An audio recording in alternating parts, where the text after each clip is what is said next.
पिछले टॉपिक में अपने लेक्चर में अपने जो कोऑर्डिनेशन कंपाउंड्स थे उसमें सेंट्रल मेटल आयन की अपने उसमें उसके ऑक्सीडेशन नंबर को फाइंड करने के लिए कुछ एक एग्जांपल देखे थे और उस एग्जांपल के बेस पर अपने कोऑर्डिनेशन कंपाउंड के सेंट्रल मेटल आयन का ऑक्सीडेशन नंबर फाइंड किया था। ठीक है, तो आपको मेरे को लगता है उनमें कोई प्रॉब्लम नहीं होगी। अगर कोई प्रॉब्लम है तो आप मेरे से डिस्कस कर सकते हैं। इसके बाद में हमारे पास जो टॉपिक बनता है वो टॉपिक है IPSC nomenclature of coordination compound. अपने कोऑर्डिनेशन कंपाउंड्स का आईपीएससी नोमेनक्लेचर करेंगे। तो नोमेनक्लेचर के अंदर अपने देखते हैं कि जब भी अपने सिंपल नेम किसी भी अपने सॉल्ट का लिखते हैं तो सॉल्ट के अंदर अपने जैसे एक एग्जांपल लिया जाए NaCl, तो NaCl में सोडियम क्लोराइड, तो पहले किसको लिख रहे हैं अपने कैटाइन को और फिर किसको लिखा जा रहा है एनाइन को। तो सेम थिंग यहाँ पर कोऑर्डिनेशन कंपाउंड या जो कॉम्प्लेक्स कंपाउंड है इनका भी आईपीएससी जब नोमेनक्लेचर किया जाएगा तो सब फर्स्ट ऑफ ऑल अपने किसका लिखेंगे कि हमारे पास इसका रूल बनेगा कि पहले नाम किसका आएगा हमारे पास कैटाइन का और फिर किसका आएगा हमारे पास एनाइन का। ठीक है, तो सोडियम क्लोराइड। अब एग्जांपल अपने लिया जाए, फिर एग्जांपल K4FeCN6 है, तो फर्स्ट में एक नाम किसका आएगा कैटाइन का, कैटाइनिक पार्ट ये है हमारे पास आयनिक स्फीयर, और फिर एनाइनिक पार्ट का नाम आएगा। इसी तरह से हमारे पास अगर एग्जाम्पल हमारे पास चेंज होता है और एग्जाम्पल इस तरह का आता है तो अब कैटाइनिक फॉर्म में ये है तो पहले इसका नाम लिखेंगे और फिर किसका लिखेंगे अपने एनाइन का नाम लिखेंगे। तो पहला रूल हमारे पास कि पहले किसको रूल के अकॉर्डिंग अपने किसको रिप्रेजेंट किया जाएगा कैटाइन को और फिर किसको लिखा जाएगा एनाइन का नाम अपने दिया जाएगा। सेकंड अगर अपने बात करें कि अगर कॉम्प्लेक्स न्यूट्रल है, सेकंड क्या है अगर कॉम्प्लेक्स न्यूट्रल कैसे, अपने एक एग्जाम्पल लिया यहाँ पर NiCO4, तो ये कॉम्प्लेक्स न्यूट्रल कॉम्प्लेक्स है, यहाँ पर कैटाइनिक एनाइनिक पार्ट नहीं है तो ये न्यूट्रल कॉम्प्लेक्स है। तो न्यूट्रल कॉम्प्लेक्स होने की कंडीशन में क्या होगा कि जब अपने नेम लिखेंगे तो नेम को एक ही लाइन में लिखना पड़ेगा आपको। ठीक है, ये नहीं कि आप उसमें कैपिटल और स्मॉल लेटर चेंज नहीं करेंगे कि आप उसको तो फिर जो कर्सिव में अगर लिख रहे हैं तो कर्सिव के अंदर आपको पूरे वर्ड को आपको एक ही लाइन में उसको कंप्लीट करना पड़ेगा। ठीक है, तो ये न्यूट्रल कॉम्प्लेक्स के लिए रूल बन जाता है। नेक्स्ट हमारे पास इसमें जो आता है वो रूल ये आता है कि हमारे पास कि जो हमारे पास इसका जो कोऑर्डिनेशन जो स्फीयर है उस कोऑर्डिनेशन स्फीयर को जैसे अब ब्रैकेट आ गया, इस ब्रैकेट का अपने नाम कैसे लिखेंगे, ये कोऑर्डिनेशन स्फीयर है, इस कोऑर्डिनेशन स्फीयर को नाम कैसे दिया जाएगा। तो इस कोऑर्डिनेशन स्फीयर की बात करें या हमारे पास यहाँ पर ये कोऑर्डिनेशन स्फीयर है तो इसको नेम कैसे दिया जाएगा। तो इसके नेम को देने के लिए सबसे पहले जो रूल बनेगा वो आएगा, सबसे पहले अपने यहाँ पर ये क्या है कोऑर्डिनेशन नंबर, तो सबसे पहले अपने कोऑर्डिनेशन नंबर को लिखेंगे, फिर क्या लिखेंगे लिगेंड। ठीक है, फिर इसके बाद में क्या आ जाएगा हमारे पास, अच्छा अगर लिगेंड जैसे ये तो होमोलाइटिक कॉम्प्लेक्स लिखा है मैंने, अगर कॉम्प्लेक्स हेट्रोलाइटिक कॉम्प्लेक्स के एग्जांपल आ जाते हैं। अब हेट्रोलाइटिक कॉम्प्लेक्स के एग्जांपल जैसे मैंने आपको दिया तो ये हेट्रोलाइटिक कॉम्प्लेक्स का आ गया। तो अब इसके अंदर क्या है, दो लिगेंड आ गए आपके पास, मोर देन वन लिगेंड है, तो उस कंडीशन में क्या करेंगे कि इनको अल्फाबेटिकली अरेंज करेंगे। अल्फाबेटिकली अरेंज करने में क्या देखना है आपको, ये नहीं देखना जैसे 4 को अपने क्या कहा जाता है टेट्रा और 2 को क्या कहा जाता है डाई, तो ये अल्फाबेटिकली नहीं करेंगे, ये T और D अपने इनके नाम को देखेंगे। जैसे हमारे पास लिगेंड को अल्फाबेटिकली अरेंज करना है, जैसे इसका नाम हमारे पास क्या है एमीन और इसका नाम क्या है हमारे पास क्लोरो, तो इनको अल्फाबेटिकली अरेंज करना है C और A, न कि T और D को अल्फाबेटिकली अरेंज करना है। ठीक है, तो लिगेंड आ जाएगा, लिगेंड अगर हेट्रोलाइटिक कॉम्प्लेक्स है तो उनको अल्फाबेटिकली अरेंज करेंगे। फिर इसके बाद में हमारे पास जो सेंट्रल मेटल आयन है उसको रिप्रेजेंट किया जाएगा। ठीक है, अब सेंट्रल मेटल आयन के बाद में इस सेंट्रल मेटल आयन की जो ऑक्सीडेशन स्टेट है उस ऑक्सीडेशन स्टेट को स्मॉल ब्रैकेट के अंदर रोमन वर्ड में लिखा जाएगा। ठीक है, तो स्मॉल ब्रैकेट में किस में लिखेंगे अपने जो हमारे पास रोमन वर्ड है, इन रोमन वर्ड्स के अंदर इस सेंट्रल मेटल आयन के ऑक्सीडेशन स्टेट को रिप्रेजेंट किया जाएगा। ठीक है, अब लिगेंड 3 टाइप्स के अपने लिगेंड बताए थे, कैटाइनिक एनाइनिक और न्यूट्रल। न्यूट्रल लिगेंड अगर है हमारे पास, जैसे अपने पास न्यूट्रल लिगेंड का एग्जांपल आ जाता है H2O न्यूट्रल लिगेंड है, NH3 न्यूट्रल लिगेंड है, CO न्यूट्रल लिगेंड है। तो अपने जो लिगेंड की जो टेबल थी उस टेबल के अंदर आपने देखा था कि इनके नेम में किसी टाइप का कोई चेंज अपने नहीं करेंगे। अब H2O को अपने एक्वा बोला था तो एक्वा ही नाम दिया जाएगा, NH3 को एमीन बोला था तो इसको एमीन ही कहा जाएगा, CO को कार्बोनिल कहा था तो इसको कार्बोनिल ही अपने नाम देंगे। ठीक है, फिर अगर एनाइनिक है तो एनाइनिक में जैसे अपने पास एग्जांपल आ रहा है क्लोराइड, ब्रोमाइड, ठीक है, फ्लोराइड, तो आपने कहा था कि हाइड्रोक्साइड, इनके नाम में क्या करेंगे, इनके पीछे का जो वर्ड है ई यह अपने पास ATE जो वर्ड आता है उसको रिमूव करके उसके जगह क्या ले आएंगे O, तो हमारे पास क्या हो जाएगा क्लोरिडो, ब्रोमिडो, फ्लोरिडो, हाइड्रोक्सिडो, तो ये अपने नाम में चेंज आ जाएगा। इसी तरह से अगर कैटायनिक लिगेंड है, कैटायनिक लिगेंड में जैसे NO पॉजिटिव है तो नाइट्रोसिल, तो नाइट्रोसिल के पीछे क्या वर्ड आ जाएगा, सफिक्स आ जाएगा IUM, तो ये क्या हो जाएगा नाइट्रोसिलियम। ठीक है, तो नाइट्रोसिलियम। ठीक है, इसी तरह से हमारे पास NH2 हाइड्रेजिन, इस NH2 को मैंने NH3 में कन्वर्ट कर दिया तो ये क्या बनेगा हाइड्रेजीनियम। ठीक है, तो इसका नाम क्या हो गया हाइड्रेजीनियम। तो अगर कैटायनिक लिगेंड है तो उसके पीछे सफिक्स क्या आ जाएगा IUM सफिक्स यूज में लेंगे। ठीक है, एनायनिक लिगेंड है तो उनके नाम के पीछे अपने क्या ले लेंगे यहाँ पर यूज, एनायनिक में O यूज में आ जाएगा, और न्यूट्रल है तो न्यूट्रल में किसी टाइप का आप चेंजिंग वहाँ पर नहीं करेंगे। तो ये लिगेंड की बात आ गई कि आप लिगेंड में किस टाइप का चेंज लेकर आओगे।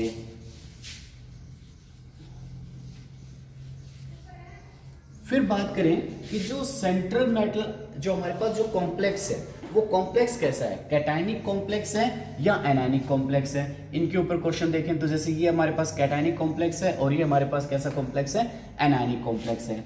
तो अगर एनायनिक कॉम्प्लेक्स है तो हमारे पास जो सेंट्रल मेटल आयन है, सेंट्रल मेटल आयन कौन सा है आयरन, तो आयरन को अपने क्या कहते हैं फेरम, तो फेरम का क्या हो जाएगा फेरेट, उसके पीछे क्या आ जाएगा ATE। अगर अपने को ध्यान रखना है कि अगर कॉम्प्लेक्स कैसा है हमारे पास एनायनिक कॉम्प्लेक्स है तो सेंट्रल मेटल आयन के पीछे आप जो सफिक्स वर्ड यूज करेंगे वो सफिक्स क्या यूज होगा ATE यूज होगा। ठीक है, जैसे अगर निकल है तो निकलेट हो जाएगा, कॉपर है तो क्यूपरेट हो जाएगा, फेरम है तो फेरेट हो जाएगा। ठीक है, प्लेटिनम है तो प्लेटिनेट हो जाएगा। तो इस तरह का चेंज करेंगे। अगर कॉम्प्लेक्स कैटायनिक है तो सेंट्रल मेटल आयन के नेम में कोई चेंज आप नहीं करेंगे, तो यहाँ पर नो चेंज आ जाएगा। ठीक है, कैटायनिक कॉम्प्लेक्स में सेंट्रल मेटल आयन के नेम में अब यहाँ पर कॉपर ही बोलेंगे इसको, इसके नाम में कोई चेंज नहीं करेंगे। अगर एनायनिक कॉम्प्लेक्स है तो इसको क्या कह देंगे अपने फेरेट, इसको नाम दे दिया जाएगा। ठीक है, ATE जो सफिक्स है वो यूज में लिया जाएगा। तो ये हमारे कुछ एक एग्जाम्पल बनते हैं, इन एग्जाम्पल के बेस पर अपने कुछ एक रूल बने, उन रूल के बेस पर अपने IPSC नॉमेनक्लेचर को देखा जाएगा। तो अब कुछ एक एग्जाम्पल देखते हैं और उस एग्जाम्पल की बात करते हैं, उनके अपने नेम बनाने की कोशिश करते हैं कि इन रूल के ऊपर वो नेम कैसे बनेंगे।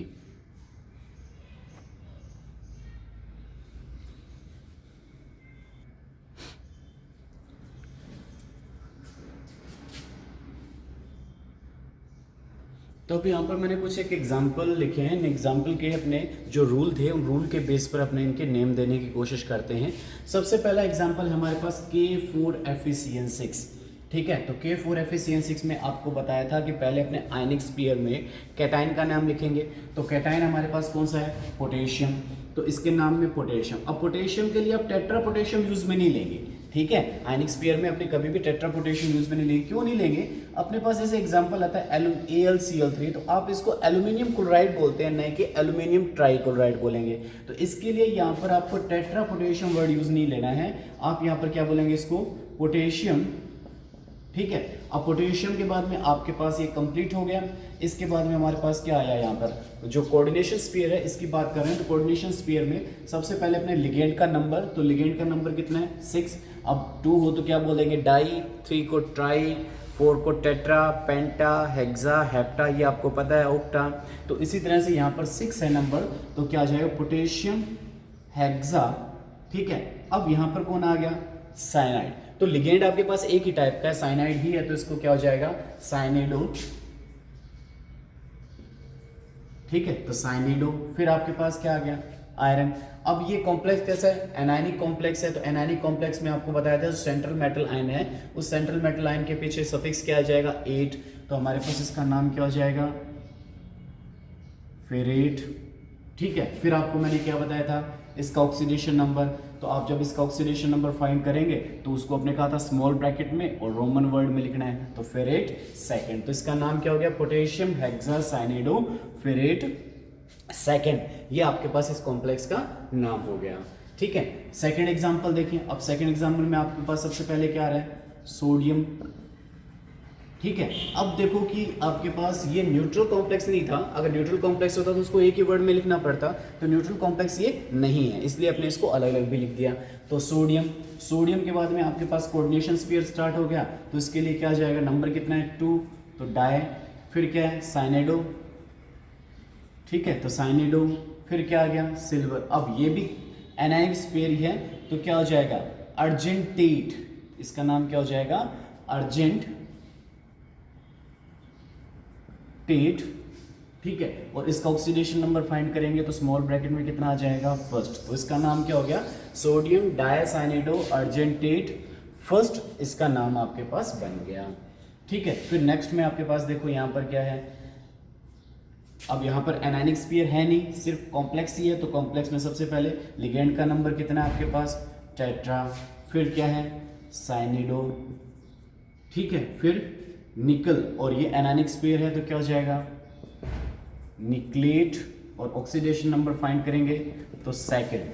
अब ध्यान देखनी है कि इसके ऊपर चार्ज है, यहाँ पर चार्ज नहीं था, तो ये आयन की फॉर्म में है, कॉम्प्लेक्स आपको आयन की फॉर्म में लिखा है, तो आप भी यहाँ पर क्या लगा देंगे आयन, तो इसका नाम क्या होगा टेट्रासाइनेडो निकलेट सेकंड आयन। नेक्स्ट फिर वही हो जाएगा, इसका नाम ये एनायनिक स्फीयर की फॉर्म में है तो क्या हो जाएगा हेक्सा फ्लोरिडो। अब क्रोमियम का क्या हो जाएगा, क्योंकि एनायनिक है तो क्रोमेटेट, फिर इसका ऑक्सीडेशन नंबर थर्ड आयन, ठीक है। नेक्स्ट हमारे पास क्या है, देखो ये आ गया, तो ये न्यूट्रल है, तो न्यूट्रल का एक ही वर्ड में चलेगा, तो आपके पास नंबर कितना आ रहा है 6, तो क्या आ जाएगा हेक्सा, CO को क्या बोला जाता है कार्बोनिल, तो हेक्सा कार्बोनिल कोबाल्ट, क्योंकि यहाँ पर ये न्यूट्रल है तो इसके जो सेंट्रल मेटल आयन के नाम में किसी टाइप का चेंज नहीं आएगा, कोबाल्ट, और इसका ऑक्सीडेशन नंबर फाइंड करेंगे तो क्या आ जाएगा 0, तो आप स्मॉल ब्रैकेट में क्या लिख देंगे 0, तो इसका फुल नेम क्या हो जाएगा हेक्सा कार्बोनिल कोबाल्ट 0, आपका इसका नेम बन गया। अब नेक्स्ट एग्जांपल देखिए, यहाँ पर ये भी न्यूट्रल की फॉर्म में है, तो न्यूट्रल है तो यहाँ पर देखो 12 नंबर आ रहा है, तो 12 को क्या बोलेंगे डूडेका, ठीक है, तो डूडेका कार्बोनिल, यहाँ पर इसका नंबर ट्राई मैग्नीज, अब यहाँ पर भी इसका ऑक्सीडेशन नंबर फाइंड करेंगे तो 0, तो डूडेका कार्बोनिल ट्राई मैग्नीज 0, इस कॉम्प्लेक्स का आपके पास IPSC नेम बन गया। तो ये अपने जो डिफरेंट टाइप के जो एग्जाम्पल दिए पर्टिकुलर, इन एग्जाम्पल के अपने IPSC नेम देखे, कुछ और एग्जाम्पल भी आप लेकर चलते हैं अभी अपने।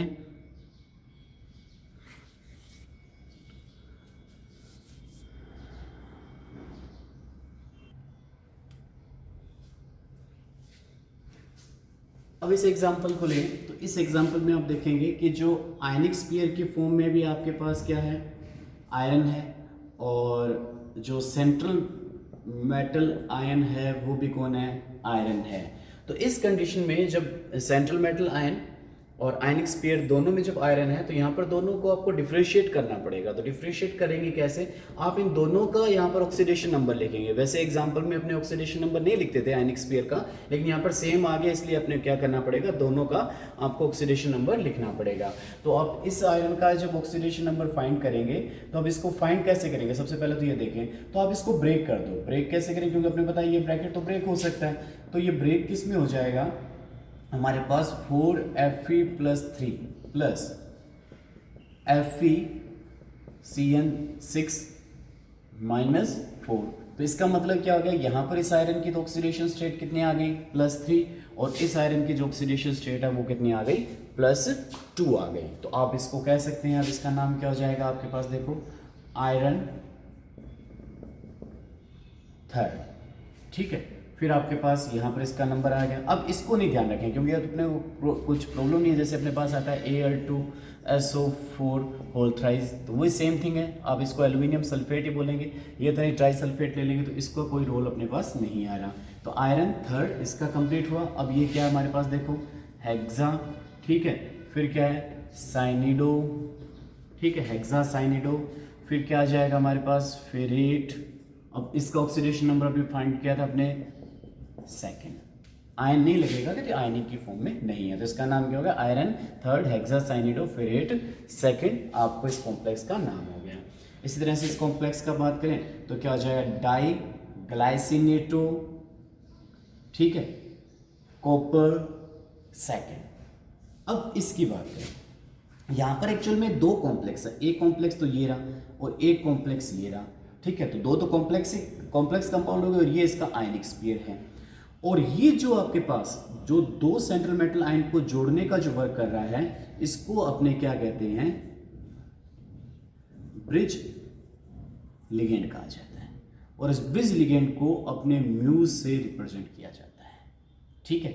जो सेंट्रल मेटल आयन को जो अटैच करने का वर्क करता है, उन लिगेंड को क्या बोलते हैं, ब्रिज लिगेंड। और इसको किससे रिप्रेजेंट किया जाता है, म्यू से।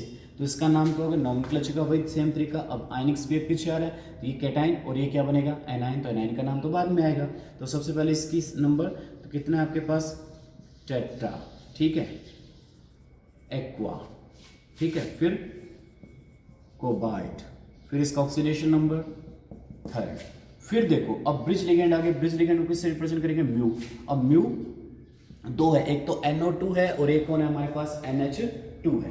तो NH2 को अपने क्या बोलते हैं, एमिडो, और इसको क्या बोलते हैं, नाइट्रो। तो एमिडो और नाइट्रो। तो अल्फाबेट में पहले कौन आएगा, एमिडो, तो म्यू एमिडो, फिर क्या हो जाएगा, mu nitro, complete, mu amido mu nitro. फिर वापस ये लिगेंड आ गया, तो क्या हुआ, टेट्रा, ठीक है, फिर एमीन, फिर कोबाल्ट, फिर इसका ऑक्सीडेशन नंबर 3 और फिर क्लोराइड। अब इसको क्लोरिडो नहीं बोला आपने, क्लोराइड बोला, क्योंकि क्लोरिडो कब बोलेंगे, जब क्लोरीन हमारे पास लिगेंड के फॉर्म में वर्क करता है। तो यहाँ पर क्लोरीन लिगेंड के फॉर्म में नहीं है, यहाँ पर क्लोरीन जो है वो एज एक आयन है, ठीक है, आयनिक स्फीयर में आ रहा है, इसलिए इसको क्लोरिडो ना बोलकर अपने इसका सिंपल नेम क्या दे दिया, क्लोराइड। न कि टेट्राक्लोराइड भी नहीं बोला इसको, तो सिंपल क्या बोला गया, इसको क्लोराइड नाम इसको दिया, क्योंकि ये आयनिक स्फीयर के फॉर्म में। अगर ये कॉम्प्लेक्स के फॉर्म में होता तब आप इसको क्या बोल सकते थे, क्लोरिडो नाम इसको दे दिया जा सकता था। तो ऐसे कॉम्प्लेक्स जो अपने पास ब्रिज लिगेंड होते हैं उनको किससे रिप्रेजेंट किया जाता है, म्यू से अपने रिप्रेजेंट करेंगे।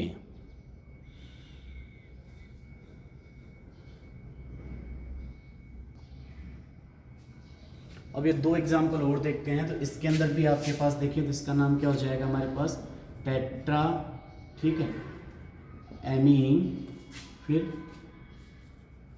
क्यूपर, ठीक है, इसका ऑक्सीडेशन नंबर 2 सल्फेट, ठीक है। अब क्यूपरेट नहीं कहा क्योंकि इसके ऊपर चार्ज कौन सा है, कैटायनिक चार्ज बनता है। सेम थिंग अब यहाँ पर देखो हेट्रोलाइटिक कॉम्प्लेक्स आ रहा है, तो आपके पास एक तो क्लोरिडो है और एक एथाइलिन डायमीन है। एथाइलिन डायमीन ई से स्टार्ट होता है और क्लोरिडो सी से स्टार्ट होता है। पहले कौन आएगा, सी वाला, तो आपके पास क्या आ जाएगा, डाई क्लोरिडो, ठीक है। फिर अब ध्यान देने वाली बात है, एथाइलिन, इसका नाम क्या है, एथाइलिन डायमीन। तो रूल आईपीएसी ये कहता है कि अगर किसी लिगेंड के नाम में पहले से डाई ट्राई टेट्रा वर्ड अगर यूज में आ रहा है, तो उसके नंबर को रिप्रेजेंट करने के लिए वापस डाई ट्राई यूज में नहीं लेंगे। जैसे इसको ये नहीं कहेंगे इसका नंबर 2 है, तो आप ये नहीं कहेंगे डाई एथाइलिन डायमीन, ये गलत हो जाएगा। तो अब इसके लिए डाई वर्ड यूज ने लेकर आईपीएसी रूल देती है कि अगर पहले से लिगेंड के नाम में अगर डाई ट्राई वर्ड यूज में आ रहा है, तो उस कंडीशन में अगर उसके नंबर को रिप्रेजेंट करना है, तो 2 के लिए क्या लगाते हैं, बिस, 3 के लिए क्या लगाते हैं, ट्रिस, 4 के लिए क्या लगा देंगे, टेट्राकिस, पेंटाकिस, हेक्टाकिस, इस तरह से रूल में लेंगे। तो अब इसके लिए कितना लगाएंगे अपने, यहाँ पर डाई ना वर्ड यूज में लगा कर क्या लगा देंगे, बिस वर्ड यूज में लगाएंगे। तो इसका नाम क्या हो जाएगा हमारे पास, डाई क्लोरिडो बिस। अब इसको फुल फॉर्म लिखो या ना लिखो, शॉर्ट फॉर्म में लिख दो, एथाइलिन डायमीन। तो डाई क्लोरिडो बिस एथाइलिन डायमीन क्रोमियम, इसका ऑक्सीडेशन नंबर फाइंड करेंगे 3, ठीक है। और ये आयन की फॉर्म में है, तो यहाँ पर क्या आ जाएगा, आयन, ठीक है। तो एक नया रूल आपके सामने आ गया कि अगर लिगेंड के नाम में पहले से डाई ट्राई टेट्रा इस तरह के अगर वर्ड यूज़ में आ रहा है, तो उसके नंबर को रिप्रेजेंट करने के लिए दोबारा से di tri tetra word use में न लेकर उसके लिए 2, जो अगर लिगेंड का नंबर 2 है तो बिस, 3 है तो ट्रिस, 4 है तो टेट्राकिस, पेंटाकिस, हेक्साकिस, इस तरह से वर्ड यूज़ में लिए जाएंगे। ठीक है, तो ये हमारे पास जो आईपीएसी नोमेनक्लेचर का जो टॉपिक था वो कंप्लीट हो गया। ठीक है, लगभग मैंने एग्जांपल आपको इसमें हर तरह के एग्जांपल आपको करवा दिए। अब आप बुक में जो आपको एग्जांपल दे रखे हैं उनको करेंगे, अगर उनमें कोई प्रॉब्लम आ रही है तो आप मेरे से कांटेक्ट करेंगे।